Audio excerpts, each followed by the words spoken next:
네, 반갑습니다. 저는 황승현 목사고요. 오늘은 말하기 시험이라는 제목 가지고 마음을 나누려 합니다. 네, 제 이름을 말한 게 저기 우리 지휘자매가 새로운 친구들 데리고 와서 제가 누구인지 궁금해할 것 같아서 이름을 말했습니다.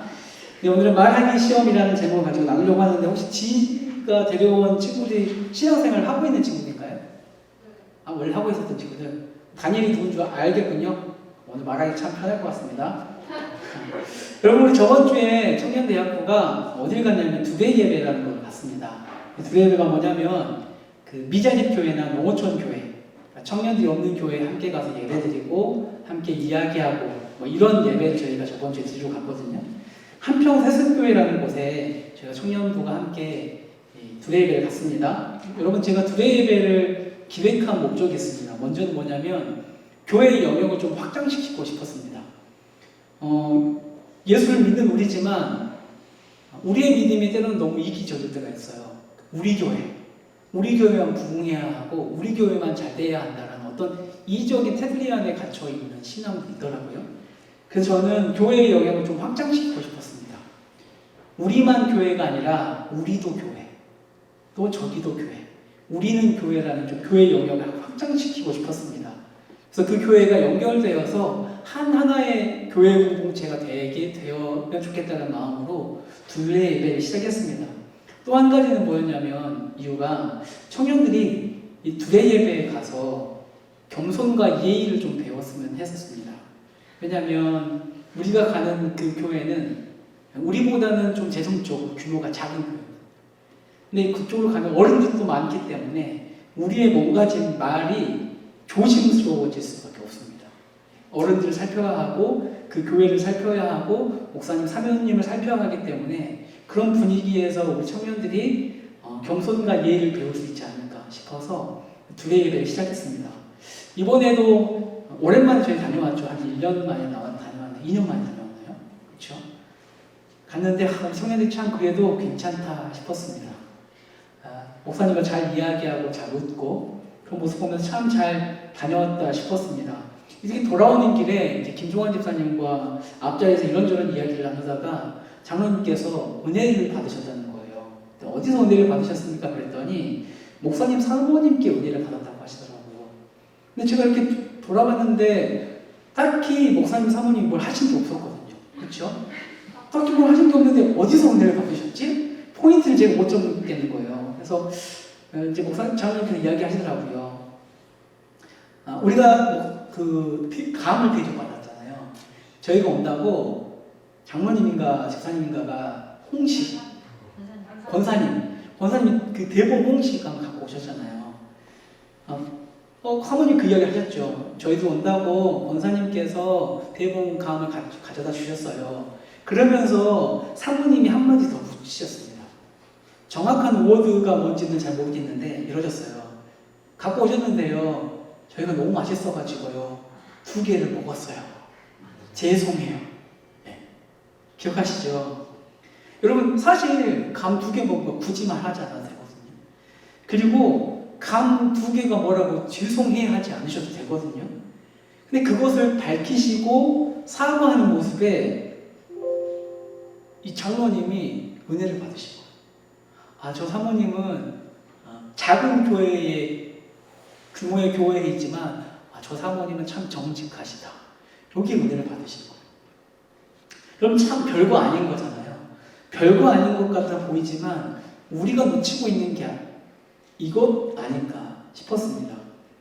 여러분, 이 시대가 참 정직하지 하기가 쉽지 않은 시대예요. 그리고 정직하면 손해를 볼 것 같은 시대를 살아가고 있어요. 정직하면 바보라는 소리, 머저리라는 소리, 모질이라는 소리를 듣습니다. 그런데 이 정직이라는 단어가 단순히 내가 솔직한 것만이 아니라 단순히 정직을 넘어서 우리는 세상 앞에서 과연 우리의 신앙을 정직하게 드러내고 있나 묻고 싶은 겁니다. 오늘 본문은 다니엘이요 느부갓네살 왕이라는 이 왕의 바벨론의 왕이죠. 바벨론이 꾸었던 꿈이 무엇이고 또 그 꿈을 해석해내는 장면입니다. 이 내용이 무슨 내용인지 아시죠? 느부갓네살 왕이 꿈을 꿨어요. 그런데 이 꿈 때문에 잠을 이루지 못하는 거예요. 밤이 오는 게 막 두려워요. 그래서 이 바벨론에 있는 모든 지혜자들 부릅니다. 박수, 뭐 무당들, 뭐 술사들 다 불러요. 그래서 명령을 하죠. 내 꿈이 뭔지 그리고 이 꿈의 해석이 무엇인지 밝혀내라. 근데 바벨론의 지혜자들이 다 알지 못하죠. 그때에 이제 다니엘이 등장하면서 이 꿈의 내용을 말하고 해석하기 시작합니다. 느부갓네살 왕의 꿈의 내용이 이렇습니다.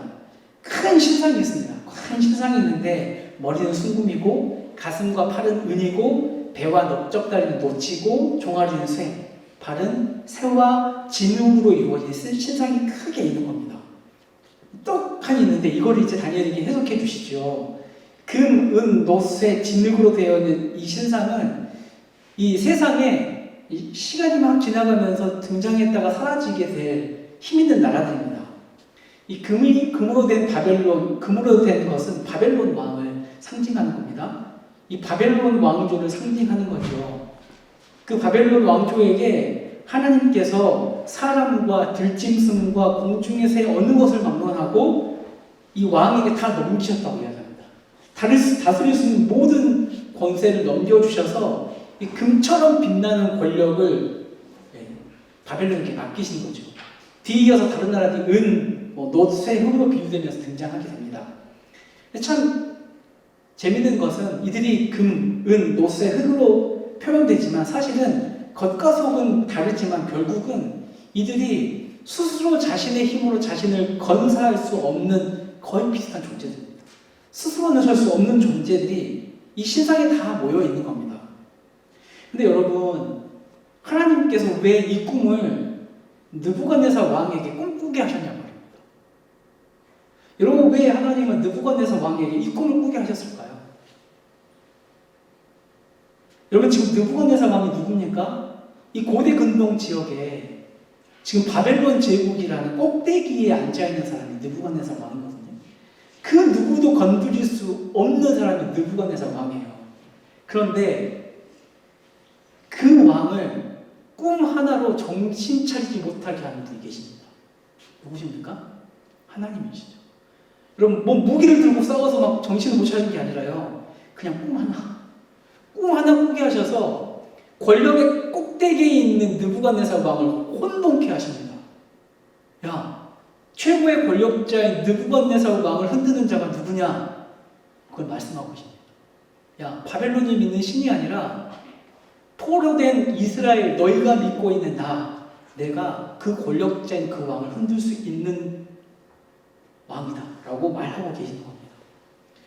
여러분, 또 뭘 드러내십니까? 느부갓네살 왕이 좋은 것을 먹이는 술사들이 있었죠. 지혜자들 있죠. 무당들, 술사들. 그런데 그들에게 말합니다. 좋은 것을 먹여서 투자해놨습니다. 이제 꿈을 해석하게 합니다. 먹은 값을 해야 될 때가 있습니다. 그런데 그렇게 좋은 것을 먹이고 입혀서 투자를 했더니 중요한 때에 힘을 쓰지 못하죠. 꿈이 뭔지도 알지 못하고 꿈을 해석해낼 수 있는 지혜가 전혀 없습니다. 그들이 섬기고 있는 신들이 전혀 도움이 되지 않습니다. 그렇죠? 느부갓네살이 의지하고 있는 지혜자들과 느부갓네살이 의지하고 있는 우상들이 얼마나 허무한지 꿈 하나로 탄로나게 하시는 분이 하나님이십니다. 그리고 결국에 어떻게 하십니까? 자신의 사람을 통해서 하나님을 드러내십니다. 다니엘을 통해서 하나님 자신을 드러내셔요. 다니엘이 누구예요? 포로로 잡혀온 사람이에요. 그렇죠? 다른 사람들은 왕의 진수성찬을 먹고 배가 불러왔던 사람이지만 왕의 진수성찬을 거절하고 믿음을 지킨 그 다니엘, 그를 통하여서 하나님을 드러내셔요. 여러분, 바벨론을 포함한 세상에 등장한 제국들은요, 크고 강합니다. 그렇죠? 부인할 수 없습니다.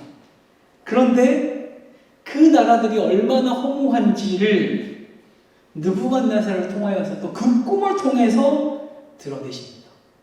그렇죠? 역사의 주관자가 누구인지 바벨론에게도 이스라엘 백성들에게도 그리고 지금 우리에게도 확인시키시는 겁니다. 그래서 하나님 느부갓네살이 그 꿈을 꾸게 하셨습니다. 여러분, 금은 노쇠 흙 뒤죽박죽으로 거대한 신상이 이렇게 돼 있어요. 시간이 흐르면서 큰 나라가 이렇게 섰다가 지고 또 섰다가 지고 섰다가 져요. 여러분, 뭐 다른 나라, 다른 모양, 다른 재료의 나라이지만 결국 그 뿌리는 하나입니다. 힘을 쓸 수 없는 그 신상에 뿌리를 내리고 있는 그 문쇠, 어떤 생명력도 없는 존재가 그 신상 안에 붙어 있는 겁니다. 여러분, 새로운 세상의 권력이 반복해서 등장하지만 결국에는 거기서 끝입니다. 영원한 것이 없습니다. 오늘 본문을 보면 꿈에 손대지 않은 돌이 나와서 신상을 다 부숴버립니다. 그러니까 사람이 던진 게 아니라 그 어떤 힘에 의해서 이 돌이 날라서 그 신상 다 쪼개버리는 거예요. 가루로 만들어버리는 거예요. 이게 무슨 말입니까? 하나님이 일하셔서 이 땅에 힘 있는 나라들을 쓸어버리신다는 이야기죠. 그리고 하나님께서 망하지 않을 한 나라를 세워서 모든 권세와 나라를 무너뜨리고 하나님이 세운 그 나라만 영원할 것이라고 말씀합니다. 이게 다니엘이 느부갓네살 왕에게 해석한 꿈의 내용입니다. 근데 여러분, 여기서 한번 생각을 해보십시오. 이 말을 다니엘이 왕 앞에서 하는 것이 편했을까요? 쉬웠을까요? 우리 이거 너무 쉽게 그냥 넘어가 버리거든요. 하나님 꿈을 해석하게 하셨고 다니엘이 왕 앞에서 이 꿈을 해석했습니다 하고 넘어가요. 여러분, 이게 꿈 내용을 보면 결국에 어떤 내용이 들어가 있냐면 바벨론 망할 겁니다. 느부갓네살 왕 당신 하나님 무너뜨릴 겁니다. 이 말 하거든요. 여러분, 이 말을 곱게 들을 수 있는 왕이 있겠습니까? 게다가 여러분, 이 말을 하는 사람이 누굽니까? 바벨론에게 져서 포로로 잡혀온 한 청년 포로가 이야기하는 거예요. 좀 쉽게 할 수 있는 말이 아니거든요. 여러분, 당시에 우리 너무 잘 알고 있죠. 그 당시의 전쟁은 나라와 나라의 전쟁이 아니죠. 그렇죠? 그 나라가 섬기고 있는 신들과의 전쟁이라고 생각했어요. 지금 이스라엘은 바벨론에 졌거든요. 포로로 잡혀있는 상태예요. 그럼 뭡니까? 바벨론이 섬기는 신이 이스라엘이 섬기는 신을, 여호와 하나님을 이겼다고 생각하는 지금 순간이거든요. 그런데 여러분, 패전국에 포로된 청년이 패전국이 섬기는 신의 이름을 들먹이면서 하나님이 당신에게 권력을 주셨습니다 이렇게 말해요. 그리고 하나님이 이 나라를 다 무너뜨릴 겁니다 라고 말합니다. 여러분, 이게 가능한가요? 꿈은 꿈이고요. 이런 해석을 듣고요. 느부갓네살이 왕이잖아요. 수가 틀리면 그냥 그 자리에서 다니엘을 죽일 수 있는 말입니다. 혹 다니엘이 굉장히 영리해서 혹 내가 이 말을 하면 죽임을 당할 수 있기 때문에 안 되겠다. 하나님의 이름을 좀 지우자. 하나님을 좀 뺍니다. 좀 빼고 각색해가지고 좀 대충 좀 들어맞게 좀 하자. 할 수 있었겠습니까? 없었겠습니까? 할 수 있었습니다. 왜냐하면 그 누구도 꿈의 내용이 무엇인지조차 알 수 없었거든요. 다니엘은 기도 후에 그 꿈을 알았기 때문에 각색해낼 수 있었어요. 그렇죠? 그 당시에 패전국의 신이라고 생각했던 하나님의 이름을 지워버릴 수 있었어요. 자기가 살기 위해서 말을 바꾸거나 하나님을 숨길 수 있었어요. 그런데 다니엘은 그렇게 하지 않습니다. 역사의 주관자이신 하나님을, 그 이름을 부끄러워하지 않고 그대로 드러냅니다. 사실 다니엘은 지금 시험 보는 중이에요. 두 가지 시험을 보는데, 하나는 느부갓네살 왕이 내준 시험. 야, 내 꿈이 뭐고 내 꿈 그거 해석해내라. 그렇죠? 그 시험 하나 하고, 하나는 하나님께서 보여주신 대로 말해야 하는 시험. 본 그대로 말해야 하는 시험을 치르고 있는 겁니다. 그런데 이 두 시험 중에 다니엘이 치중해서 치르고 있는 시험이 뭐라고 생각하십니까? 하나님이 내준 시험. 그렇죠? 내가 본 대로 말해야 하는 시험을 다니엘이 치중해서 치르고 있는 겁니다. 여러분, 다니엘은 아무도 모르는 꿈을 알게 되었고 그 꿈을 해석해 주시는 하나님을 만나요, 환상 중에. 그리고 깨닫습니다. 아무도 모르는 꿈을 보여주시고 해석해 주시는 이분이야말로 역사의 주인공이 맞구나. 역사의 주관자가 맞구나. 그러면서 여러분 다니엘서를 보면 우리가 묵상했던 이번 주에 보면 다니엘이 그 하나님을 찬양해요. 당신이 주관자가 맞습니다. 기도를 통해서 만난 그 하나님, 당신이 역사의 주관자가 맞습니다. 기도를 통해서 다니엘이 하나님을 배웠어요. 그래서 찬양해요. 그래서 더 이상 그가 그 전에도 그렇지만 더 주님을 신뢰하게 되고 그 이름을 부끄러워하지 않습니다. 결국 그 이름을 꺼내는 것을 머뭇거리잖아요. 그럼 처음부터 이 근무된 게 당신인데요. 바벨론인데요. 하나님께서 이 모든 권세를 당신에게 주셨습니다. 그렇죠? 멸망하는 것도 하나님께서 이 모든 제국들을 멸망시킬 수 있습니다. 이렇게 말해요.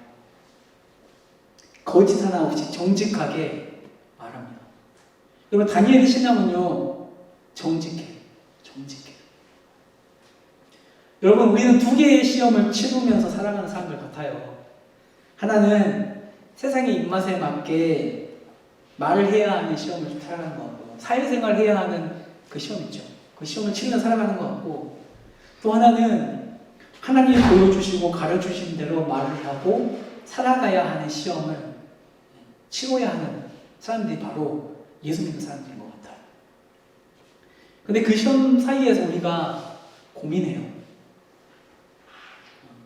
그런데 하나님이 주시는 시험을 고민하기보다는 세상이 낸 시험 문제에 좀 많이 고민을 하더란 말이죠. 여러분 우리는 성경을 통해서 여러분들이 어렸을 때부터 꼬마에서부터 지금까지 신앙생활하면서 역사의 주인공이 누구신지 알아요. 히스토리가 무슨 뜻인지 알아요. 히스 스토리인 거 알아요. 막 감성적으로 다 알아요. 예수님의 이야기인 거 알아요. 그런데 그냥 감성적으로만 알아요. 다니엘과 같이 두 개의 시험이 닥쳤을 때에, 우리에게 두 개의 시험이 닥쳤을 때 우리는 하나님의 시험보다는 세상이 내준 시험에 더 안간힘을 쓰려고 하는 건 아닌가 싶습니다. 그런데 그 문제를 풀어가다 보면 우리에게 어떤 부작용이 생기냐면, 우리가 너무 신앙을 숨기고 신앙을 부끄러워하게 되는 것 같아 보인다는 겁니다. 하나님의 이름을 꺼내는 것을 부끄러워해요. 난색을 표해요.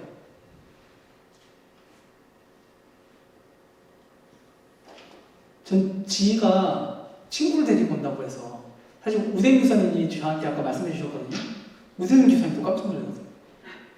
지희가 친구를 데리고 교회 온다고 해서 깜짝 놀라가지고 나도 뭔 일인지 모르겠습니다. 근데 그 뭔 일인지 모르겠습니다 말 안에 그 우도지훈 교사님의 그 기쁨과 환희가 다 들어가 있어요. 나에게 이런 일이 감사합니다. 그 표현이 다 보여요. 네. 어떤 이야기를 하고 지희가 친구들 데려왔는지 모르겠어요. 근데 여러분, 우리가 살아갈 때에 우리는 어떤 단어들을 주로 말하고 거기에 하나님의 이름이 껴있나? 예수 그리스도, 성령, 은혜, 이런 단어들이 우리 삶 속에 계속 되뇌어지고 있나? 좀 살펴야 되지 않겠습니까? 우린 그런 고민을 해요. 목사님 말씀대로 살잖아요. 세상에서 아작나요. 세상에서 그렇게 살면 살아갈 수가 없습니다 라고 말해요. 근데 여러분 우리 본문을 보십시오. 우리 걱정과는 달리 다니엘은 여전히 살아있습니다. 오히려 하나님이 보여주신 대로 말했더니, 여러분 다니엘을 통해서 느부갓네살이 하나님을 보게 됩니다. 그냥 보여주신 대로 말했더니 느부갓네살이요 포로인 이스라엘 청년 앞에 엎드려 버립니다. 그에게 예물을 드립니다. 그럼 뭐라고 고백합니까?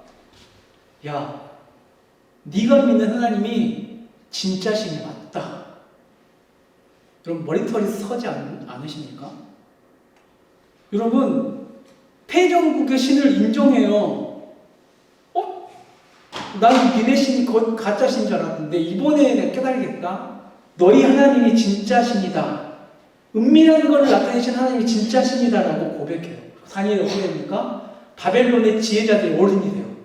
머리가 돼요. 리더가 돼요. 지혜와 지식의 근원이신 하나님을 믿는 자가 바벨론의 지혜자들의 어른이 됩니다. 이게 하나님이 우리를 통해서 꿈꾸시는 모양이거든요. 여러분, 다니엘이 바벨론의 지혜자들의 머리가 어떻게 됐습니까? 하나님이 보여주신 것을 그대로 말했을 때. 그렇죠? 그렇다면 이거 우리에게 좀 해보자고요. 우리가 세상의 지혜자들의 머리가 되는 방법이 뭐겠습니까? 우리가 배우고, 우리가 외우고, 우리가 들었던 그 말씀대로 살아가는 겁니다. 그 세상에 하나님 이름을 자랑스럽게 이야기하는 겁니다. 그런데 우리가 너무 부끄러워해요. 그래서 가끔씩 전도하라고 하면 우리가 가장 많이 하는 핑계가 뭐냐면, 목사님, 전도는요, 삶으로 하는 전도가 최고지요. 내 삶이 되지 않았는데 예수님 이름 된다고 되겠습니까? 근데 여러분들에게 묻고 싶습니다. 그렇다면 여러분들이 살면 예수님이 드러나도 살고 계십니까? 이렇게 물으면 또 할 말이 없습니다. 여러분, 우리가 언제 완전하게 될 줄 알고, 그렇죠? 우리의 삶을 통해서 언제 예수님이 드러날 줄 알고 그렇게 잘 참는지 모르겠습니다. 여러분, 우리는 완전하진 않지만 우리가 믿고 있는 그 이름은 완전합니다. 그래서 말할 수 있는 겁니다. 여러분, 우리의 구원이 우리의 완전함 때문에 이루어졌습니까? 아닙니다. 그렇죠? 완전하지 그분이 우리를 구원하셨습니다. 그래서 여러분, 세상 앞에 그 이름을 거리낌 없이 좀 내놓으십시오.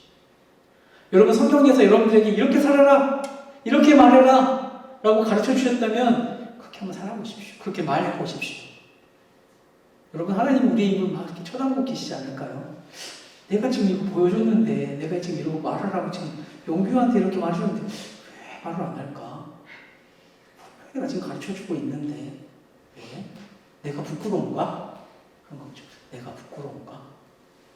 하나님 그럴 수 있을 것 같아요. 여러분, 그 이름을 주저없이 사랑하는 자가 주님의 사랑을 받습니다. 여러분, 우리 아주 쉬운 것부터 합시다. 친구들과 이야기할 때 예수님 이야기 해보세요. 지나가는 이름으로 단풍 너무 이쁘다. 야, 와, 하나님. 이야기 한번 해보세요. 하나님. 어떻게 서로 색깔을 저렇게 조합할 수가 있지? 진짜 깜짝 놀라요. 야, 이거 있잖아, 비밀인데 내가 만난 하나님이 창조하셨어. 미친놈아, 그럴 수 있을까? 그런 소리 들을 각오를 하세요. 그런데 여러분, 세상을 보면서 감탄하는 그 사람, 그렇죠? 아무도 감탄하지 않는데 세상 보면 감탄하고, 그것을 지으신 하나님 감탄하는 여러분들 보면서 의아해할 거예요. 제가 왜 저랬지? 그래서 또 하나의 의아함이 있을 겁니다. 진짜 하나님이 계실까? 근데 우리는 진짜 하나님이 계실까? 라는 그 의아함을 아예 하지 못하도록 하나님의 이름을 자꾸 제껴놓으니까. 여러분, 그 정도의 자존심쯤은 세워도 됩니다. 여러분, 하나님 우리에게 말하기 시험을 내주셨어요. 세상에서 주님의 이름을 아끼지 마십시오. 내뱉으십시오. 그럴 때에 하나님이 우리 책임지셔요. 부자 되게 만든다는 거 아닙니다. 네. 여러분들을 책임지십니다. 여러분 미친놈으로 몰아가지 않습니다. 네. 여러분들이 다니엘이 그런 것처럼 세상의 지혜자가 될 겁니다. 기도하겠습니다.